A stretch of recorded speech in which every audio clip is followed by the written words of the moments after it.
देखिए आप लोग शायद बीच में देखते होंगे पर्वत श्रृंखलाएं आपको देखने को मिलती है ना, क्या आपको अगर हिमालय पर्वत देखा होगा, देखा है ना।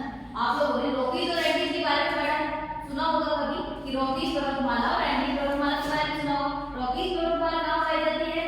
उत्तरी अमेरिका में पाई जाती है, जबकि जो एंडीज पर्वतमाला है वो दक्षिणी अमेरिका में पाई जाती है। इसके अलावा एशियन पर्वत पाए जाते हैं, काकेशस पर्वत श्रृंखला है, ब्लॉक पर्वत है।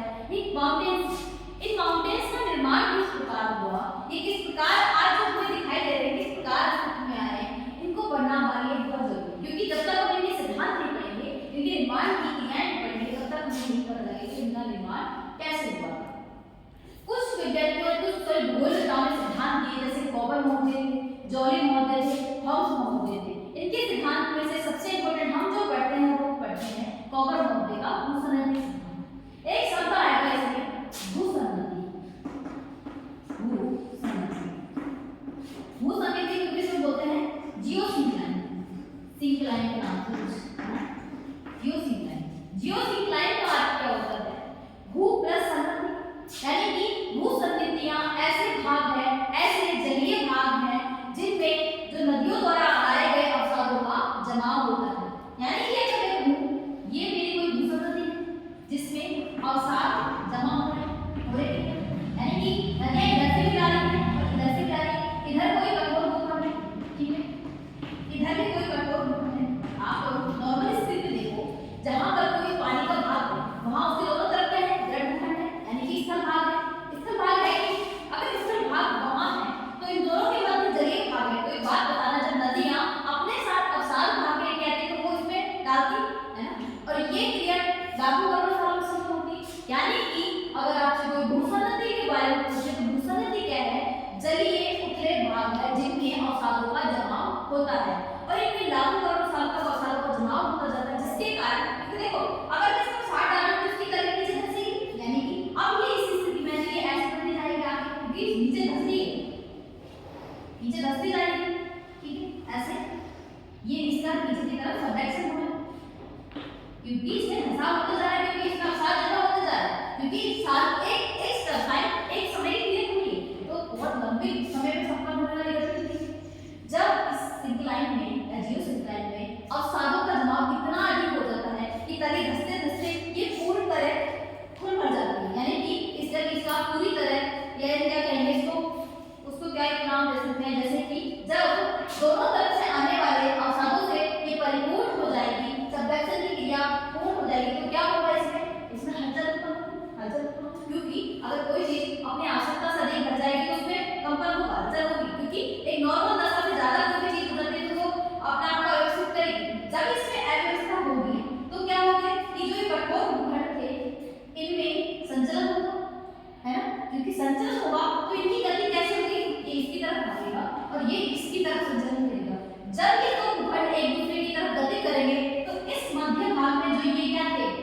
अवसाद थे, इनमें क्या पड़ेगा? गलन पड़ेगी। आप लोगों को कई बार बता सकते हैं, जैसे अगर मैं इसको यूं इस पे दबाव डाल दूं यूं होती है, अगर मैं इधर से प्रेशराइज कर रही हूं और इधर से प्रेशराइज कर रही हूं तो जब मैं इनको इन करती हूं तो ऐसे टूट जाती है, यानी कि कुछ आकृति कैसे बनती है? कुछ गलननुमा ऐसे आकृति बनती है, ऐसे, यानी कि अपनति और अभिनति का निर्माण होता है, जिन्हें हम क्या कहते हैं? वलित पर्वत श्रृंखला के रूप में जानते हैं, क्योंकि इन भागों में यानी अवसादों में गलन पड़ने से ही किसका निर्माण हुआ है? पर्वत श्रृंखलाओं का निर्माण हुआ है। ये भूसंगति की थ्योरी है जिसे कॉपर महोदय ने दिया था। अभी तो मैंने तुम्हें सिर्फ इसका नॉर्मल नाम बताया कि भूसंगति होती क्या है। अगर आप मुझसे कोई पूछे कि भूसंगति क्या है? जल से भरे उथले अवसादी क्षेत्र है जिससे किसका निर्माण हुआ है? पर्वतों का निर्माण माना जाता है, यानी कि भूसंगतियों को पर्वतों का पालना कहा जाता है, पर्वतों की जननी कहा जाता है। क्यों? क्योंकि ऐसा माना जाता है कि पर्वतों का निर्माण किससे हुआ है? इन्हीं भूसंगतियों के द्वारा हुआ है। अगर तुम्हें हिमालय के बारे में बताऊं, हिमालय की सुनना, हिमालय का निर्माण कैसे हुआ? आज जो हमें वर्तमान में हिमालय दिखाई दे रहा है, यहाँ पहले कभी 33 भूसंगति या फिर 33 सागर हुआ करता था। आप लोगों को पता हो तो हमारा भारतीय प्रायद्वीप किसका भाग है? गोंडवाना लैंड का भाग है ना, नहीं गोंडवाना लैंड। आपको मैंने एक चीज बताई थी कि जब पेंजिया का विभाजन हुआ था तो पेंजिया दो भागों में टूट गया था। उत्तरी भाग में कहलाया अंगारा लैंड, जबकि दक्षिणी भाग में कहलाया गोंडवाना लैंड कहलाया। अब गोंडवाना लैंड वाले भाग में भारत का कौन सा भाग आता है? प्रायद्वीप भारत।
दोनों तरफ जाना पड़ा। और जो भाग बिना दबाव के, तो दबाव से कम दबाव से मध्य पिंड के नाम दिया गया। जैसे कि उदाहरण के तौर पे हिंदू कुश और भारतीय यानी हिमालय पर्वत श्रृंखला के मध्य में कौन सा पठार है? तिब्बत का पठार। ये इसका बेस्ट एग्जांपल है कि तिब्बत के पठार जब भारतीय हिमालय का निर्माण हुआ था तो क्या हुआ था कि जब दोनों तरफ से तो दबाव ज्यादा पड़ा, लेकिन जो बीच का भाग था वो कैसा रह गया था? दबाव से रहित रह गया था, जिसके कारण इसका निर्माण हुआ था हमारे तिब्बत के पठार का निर्माण। तो हिंदू कुश और भारतीय पर्वतमाला के हिमालय पर्वतमाला को देखकर आप इस चीज का अनुमान लगा सकते हैं कि किस प्रकार का दबाव पड़ता है। तो हेडिंग डालना सबसे पहले तो भूसंगति। भूसंगति कैसे नहीं बदल पाएंगे?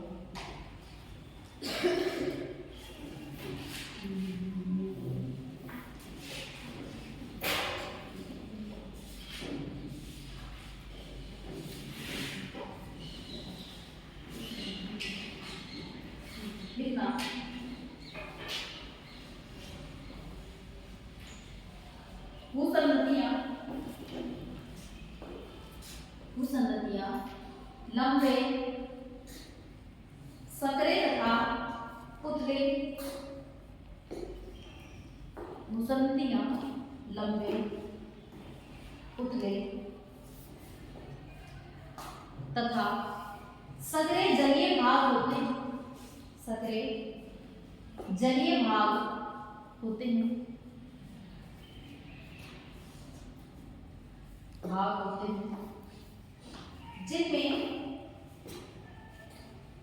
जिनमें अवसादों का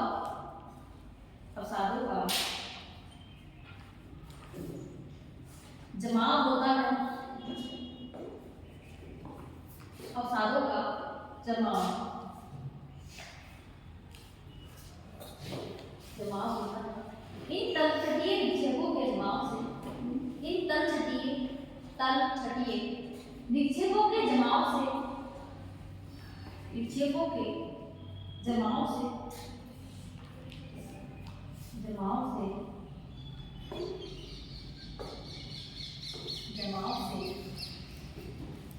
तले में धसाव होता जाता है।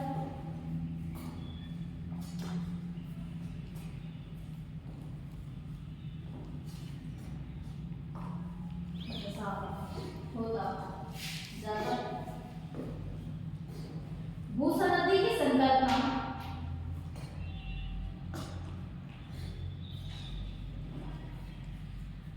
सर्वप्रथम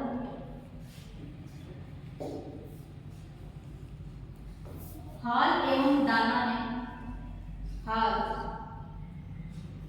नहीं तो भाग हो एवं दाना, ऐसे भाव एवं दाना में प्रस्तुत करें।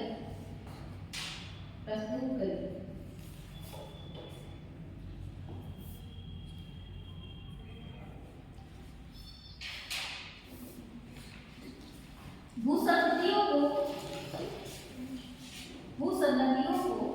पर्वतों का पालना कहा जाता है। भूसंगतियों को पर्वतों का पालना कहा जाता है।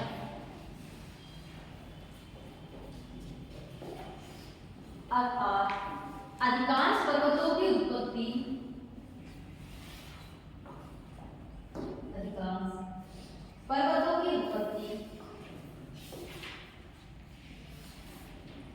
इन भूसंगतियों से मानी जाती है।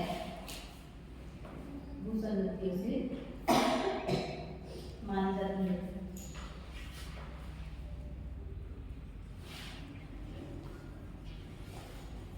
अब हेडिंग डालना पर्वत।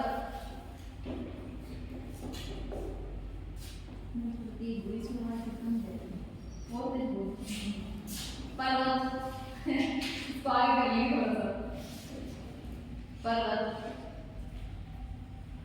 देखो सुनो, आप लोगों ने देखा होगा, आप लोग पर्वत के बारे में पर्वत के बारे में समझते क्या? मतलब कि पर्वत नाम आते हैं तो क्या फील होता है कि ऊंचा होगा, यानी कि अपने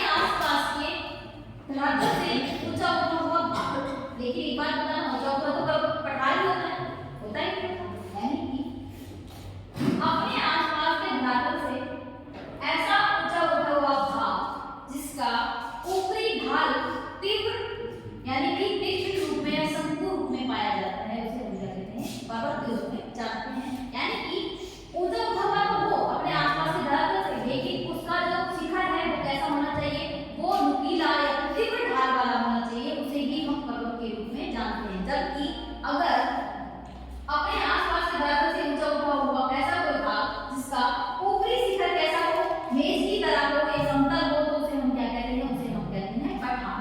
जबकि पठार और पर्वत में डिफरेंस क्या हुआ कि पठार तो होगा कैसा, ऊपर से समतल होगा, ऊंचा उठा भाग है, लेकिन जो पर्वत होंगे वो कैसे होंगे, ऊपर से तीक्ष्ण एवं नुकीले होंगे तथा उनका ढाल कैसा होगा, तीव्र ढाल होगा। तो लिखना इसलिए पर्वत उस श्रेणी या उच्च स्थान को कहते हैं, उस श्रेणी या उच्च स्थान को कहते हैं जिसका ढाल तीव्र हो,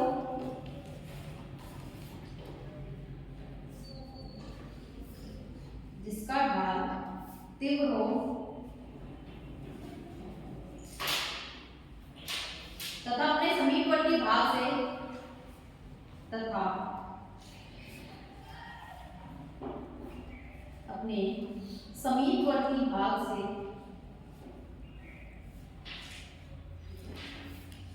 इतना अधिक ऊंचा उठा हुआ हो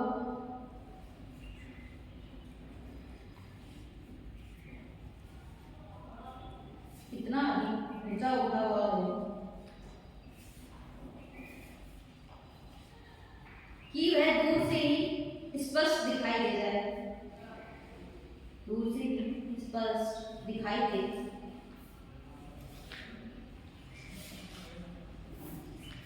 स्पष्ट दिखाई दे। अब हेडिंग डालना पर्वतों के प्रकार।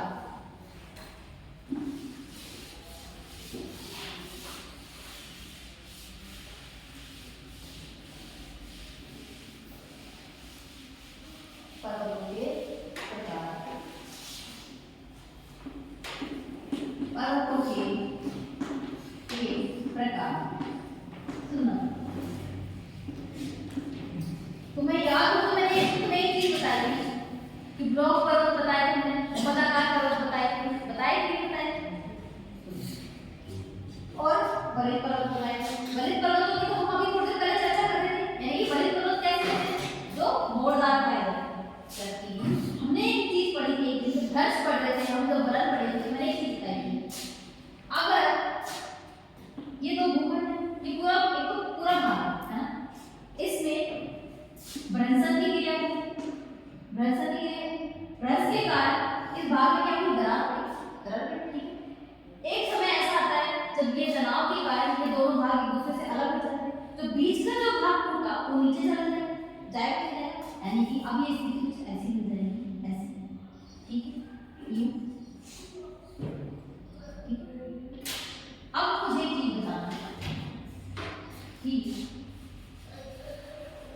अगर दो भूखंड स्थिर रहे और बीच का भाग नीचे धंस जाए तो क्या पर्वतों का निर्माण नहीं होगा, होगा ना, क्योंकि तुलना करके देखो, बीच का भाग नीचे चला गया और दोनों तरफ के भाग ऊपर खड़े रह गए, स्थिर खड़े रह गए, तो इसका मतलब इसका निर्माण हो जाएगा, प्लस घाटी का निर्माण हो जाएगा, घाटी का निर्माण होगा और नीचे वाला भाग तो क्या कहलाएगा, घाटी बन जाएगी, तो इसके अगल बगल वाले भाग क्या कहलाएंगे, पर्वतों के रूप में होंगे कि नहीं।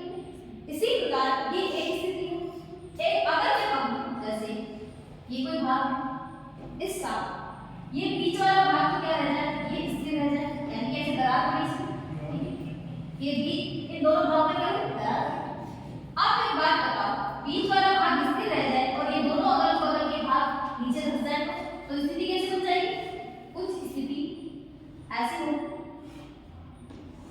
होगी कि नहीं होगी, ऐसी है ना, ऐसी स्थिति होगी, तो क्या होगा, इससे भी पर्वत का निर्माण, यानी कि ब्लॉक पर्वत कौन से पर्वत होते हैं, जब कोई भूखंड या फिर कोई धरातल के दो भाग नीचे चले जाएं और बीच का भाग ऊपर या स्थिर रह जाए तो उससे पर ब्लॉक पर्वत का निर्माण होता है, या फिर मध्य के भाग नीचे धंस जाए और दोनों अगल बगल के भाग स्थिर रहे तो उनसे भी किसका निर्माण होता है, पर्वतों का निर्माण होता है। ये कौन सी श्रेणी है, ये है ब्लॉक पर्वतों की श्रेणी, ब्लॉक पर्वतों की श्रेणी। अब वलित पर्वतों के बारे में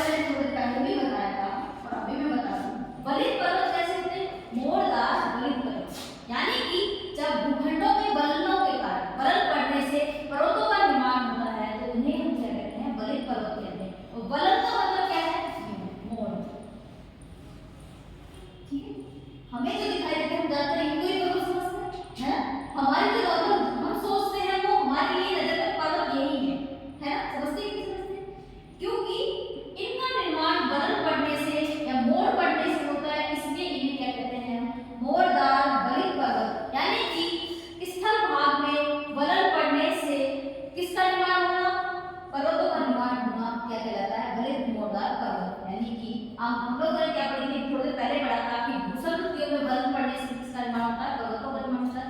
इन पर्वतों की खास विशेषता क्या है, ये विश्व के सबसे ऊंचे उठे हुए तथा सबसे नवीनतम बलित पर्वत माने जाते हैं, क्योंकि इन बलित पर्वतों का निर्माण अभी की वर्तमान की दशा मतलब कि अपने जो सबसे लास्ट युग था पृथ्वी का, यानी जब पृथ्वी के एज को बांटा गया है उसमें सबसे अंत में जो जिनका निर्माण था वो बलित पर्वत है।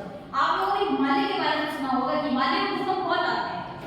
क्यों आते हैं? क्योंकि हिमालय अभी भी निर्माण की अवस्था में वो लगातार ऊंचा उठता जा रहा है, क्योंकि उसमें जैसे जैसे भारतीय प्लेट ऊपर की तरफ मूव कर रही है तो उसमें लगातार दबाव बढ़ रहा है, वो ऊपर उठता जा रहा है हिमालय पर्वत। यानी कि हमारे पास क्या निकला कि जो बलित मोरदार पर्वत हैं वो विश्व के सबसे लंबे तथा सबसे ऊंची पर्वत श्रृंखलाओं के रूप में जाने जाते हैं। ठीक है, ये दो टाइप है। अब एक तीसरा टाइप है ना, गुंबदाकार पर्वत। गुंबदाकार पर्वत, एक बात बताओ, ये कोई धरातल है, ठीक है। अब इसके नीचे हमने एक चीज पढ़ी थी, लावा मैग्मा पढ़ा था, ज्वालामुखी का निर्माण कैसे होता है। हमने एक चीज पढ़ी थी, क्या मेंटल में क्या पाया जाता है, दुर्बलता मंडल। उस दुर्बलता मंडल में चट्टानें कैसी अवस्था में होती है, पिघली हुई अवस्था में होती है, सेमी लिक्विड अवस्था में होती है, जिन्हें हम क्या कहते हैं, जिसे हम कहते हैं मैग्मा। मैग्मा कहते हैं। ये मैग्मा का स्तंभ ऐसे ऊपर उठते हैं और ये ऐसे जाते हैं और नीचे उतरते हैं, है ना। या जब ये मैग्मा ऊपर की तरफ पहुंचता है तो ये अपने जिसके ऊपर जो धरातल है उस भाग में दबाव डालता है, उस भाग पर धक्के लगाता है। जब ये इसको धक्के लगाएगा तो ये कुछ इसकी आकृति उम्मत के रूप में हो जाएगी।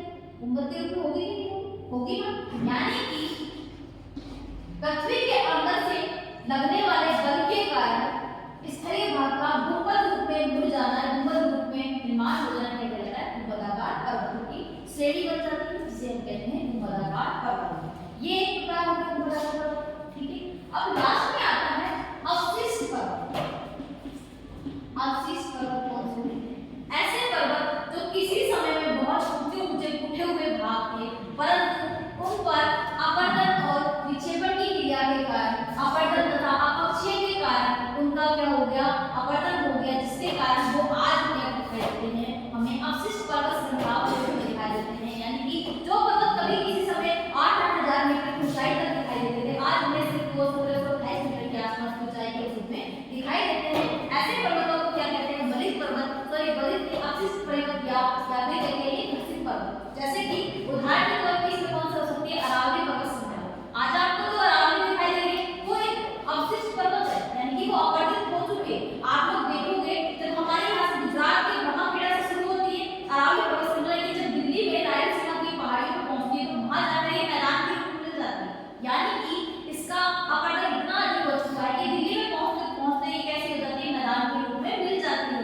यानी अगर आपसे कोई कहे कि अवशिष्ट पर्वत क्या होते हैं, अवशिष्ट पर्वत वो पर्वत हैं जो किसी समय में बहुत ऊंचे ऊंचे उठे हुए भाग थे, परंतु वर्तमान समय में अपरदन तथा क्या कहते हैं, अपरदन तथा अपक्षय की क्रिया के कारण इतने अधिक अवशिष्ट पर्वतों के रूप में बन चुके हैं कि अब उनका भाग कुछ ऐसा हो गया कि कुछ तो धरातल या मैदान के रूप में मिल चुके हैं। उदाहरण के तौर पर किसको ले सकते हैं हम, अरावली पर्वत श्रृंखला को।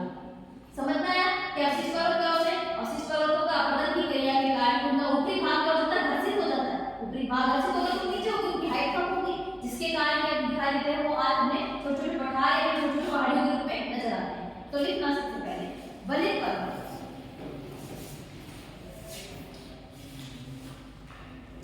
बलित पर्वत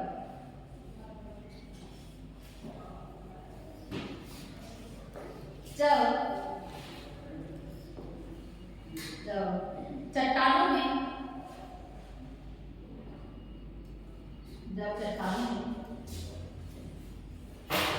पृथ्वी की आंतरिक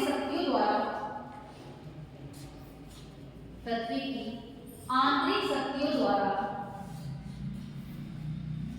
वलन पड़ जाते हैं,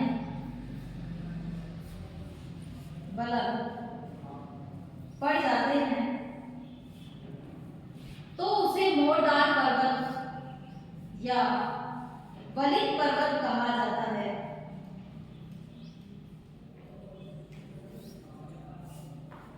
बलित पर्वत कहा जाता है।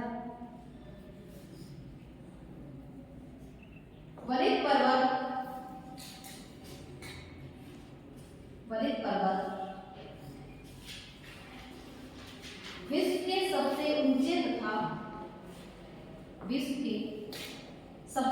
ऊंचे तथा सबसे ऊंचे तथा सर्वाधिक विस्तृत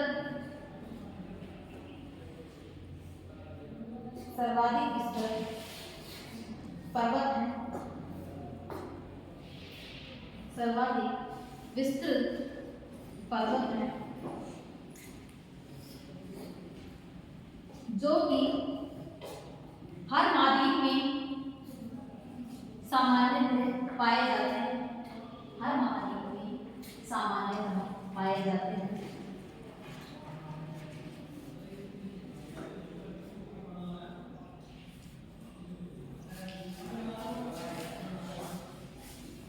सामान्यतः ये पर्वत श्रृंखलाएं या पर्वत सामान्यतः इस प्रकार के पर्वत इस प्रकार के पर्वत महाद्वीपों के किनारों पर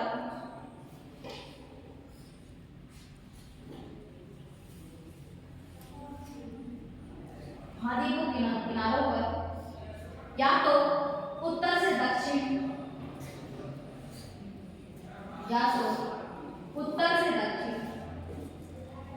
या पूर्व से पश्चिम में विस्तृत पाए जाते हैं।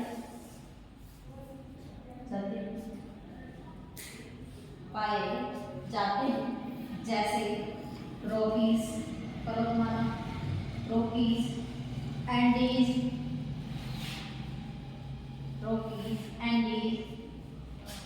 अल्पाइन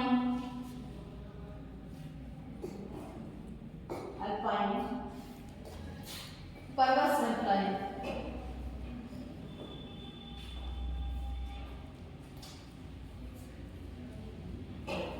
वलित पर्वतों को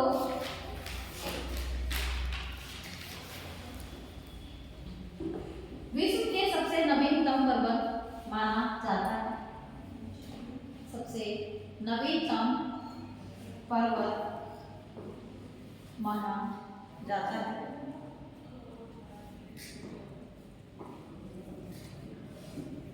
अधिकांश वलित पर्वतों की उत्पत्ति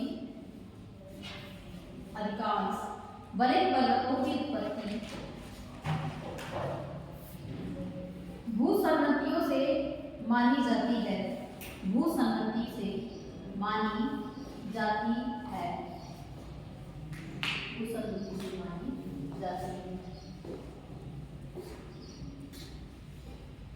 अगली हाइट डालना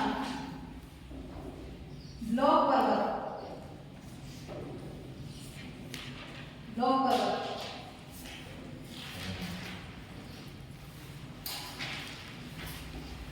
एक चित्र बनाना रहता है वलित वाले, हमें याद है।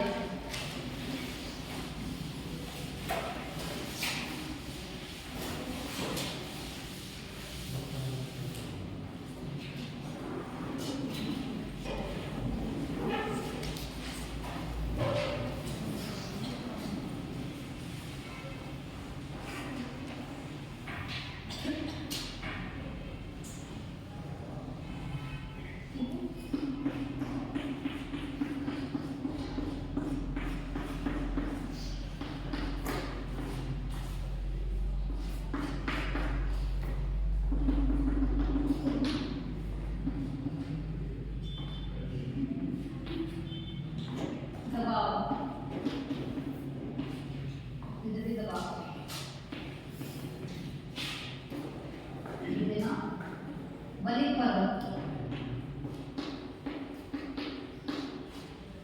इसमें लिखना ये अभिनति, अभिनति और ये अपनति।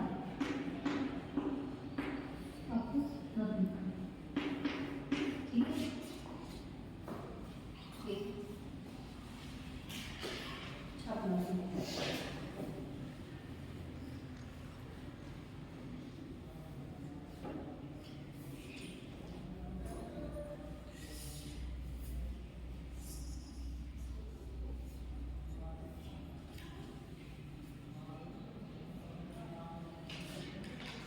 देखिए बना लीजिए ब्लॉक और पैटर्न।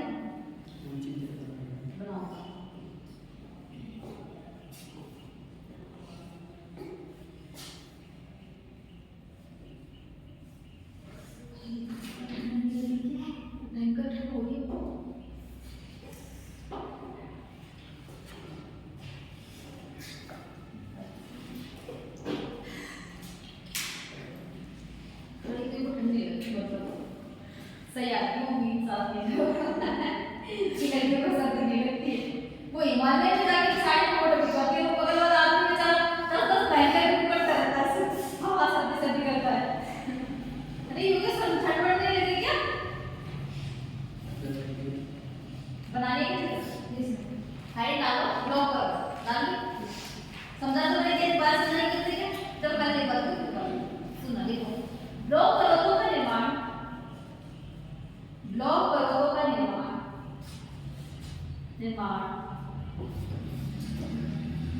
धरातल में तनाव या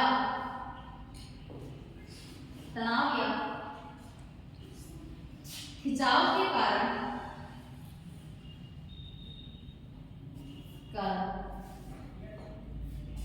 दरार या भ्रंश पड़ने से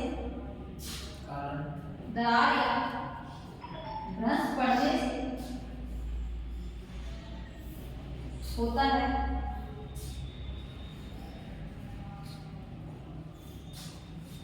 या तो कुछ भाग ऊपर उठ जाता है या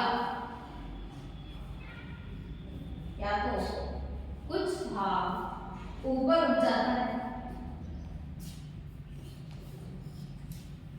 या कुछ भाग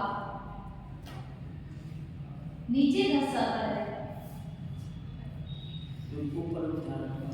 या तो कुछ भाग ऊपर उठ जाता है या फिर कुछ भाग नीचे धंस जाता है, या दोनों तरफ के भाग स्थिर रहते हैं परंतु मध्य का भाग नीचे धंस जाता है।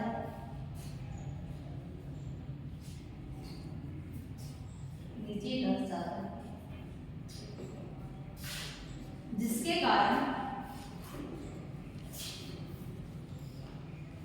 कारण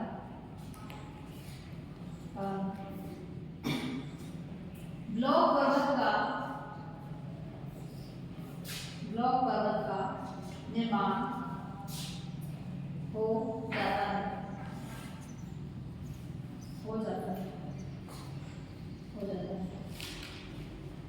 अब ऐसा डायग्राम बनाते हैं।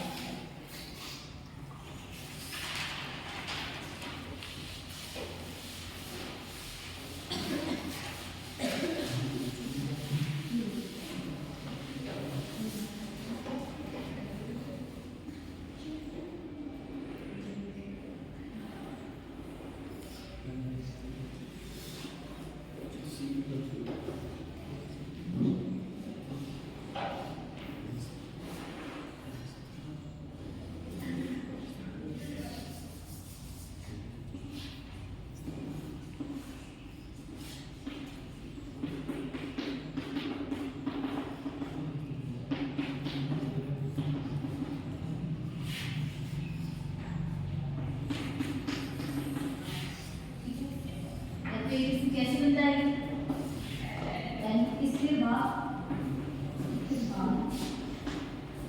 इसके बाद इसे कहेंगे होल्स पर्वत।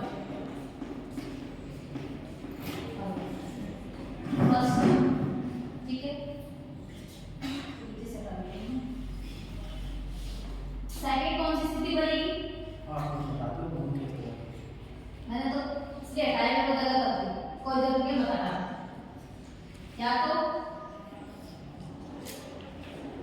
स्थिति ऐसी बनेगी, ठीक है, इसको बना लेना।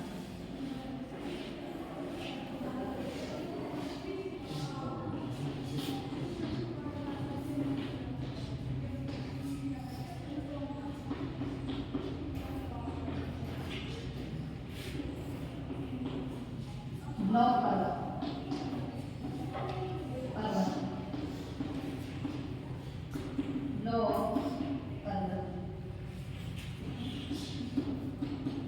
होगी रिक्त घाटी या भ्रंश घाटी। भ्रंश